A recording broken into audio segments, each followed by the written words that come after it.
De nombreuses richesses historiques composent la cité médiévale de Rions.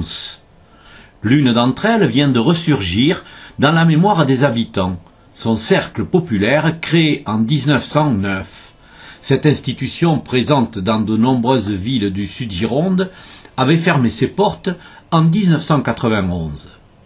Dans un bourg où il n'existe plus de bar, le besoin d'un lieu de rencontre pour la population est vite réapparu.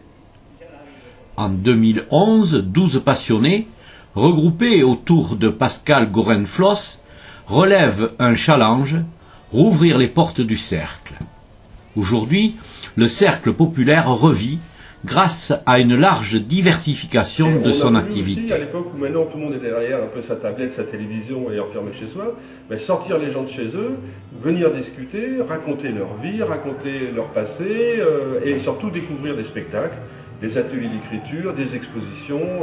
En fait, c'est pour refédérer un peu les gens, faire du lien social, intergénérationnel, et vraiment amener les gens à se sentir bien, venir boire une bière, un verre de vin, et voilà.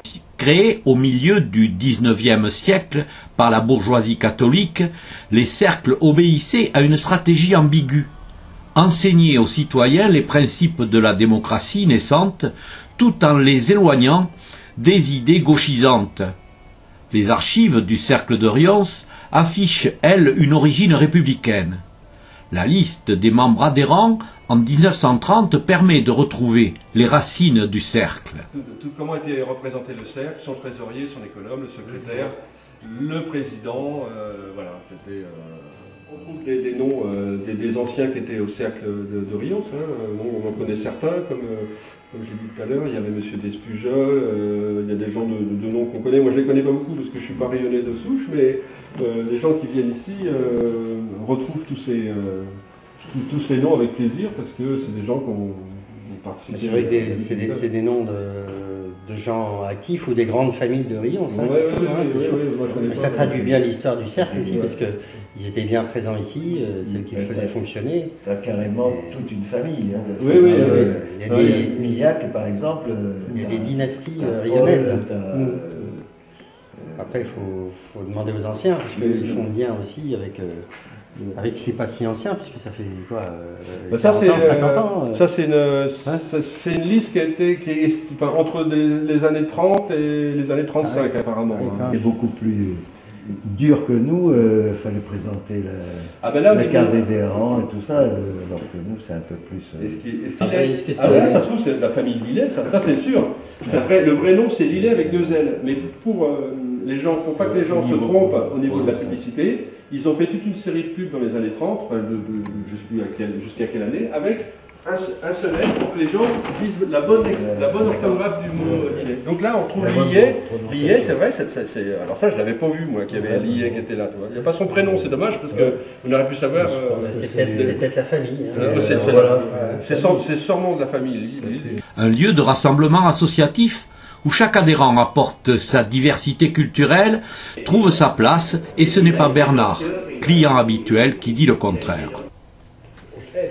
Une forte volonté. Alors Bernard, c'est un ancien rayonnais et un fidèle client. Alors Bernard, qu'est-ce que vous venez faire là? Approchez-vous un peu. Alors moi, je viens déguster une petite bièrotte. Voilà. Et je vais voir les collègues, les amis, voilà. Comment vous avez ressenti cette création-là, dans le village? Ah mais très bien, très bien. Ça fait une certaine animation pour le village, et puis voilà. Ça manquait? Oui. Et qu'est-ce qu'on entend dans le village avec cette création? Ça a été apprécié par tout le monde? Par tout le monde, j'en sais rien, mais enfin par beaucoup de monde, ça c'est sûr. Donc, il y a une volonté de la population de le faire vivre, vous avez... Oui, par les, comment dirais-je, les concerts qu'on fait, par exemple. Les concerts, les petits repas, comment dirais-je, quand tu marques les personnes... Les adhérents. Les adhérents. Ça prouve quand même qu'il y a quelque chose qui se passe dans Rions. Une forte volonté d'élargir encore la place du cercle dans la vie des Rionnaises et des Rionnais, anime les bénévoles de ce projet ambitieux. Moi, ce qui me semble important, c'est que les gens se sentent bien, ils viennent pour discuter, pour se rencontrer. C'est pas uniquement ce qu'on appelle un bistrot, c'est un lieu de rencontre où ils viennent se distraire, discuter et faire un lieu de rencontre.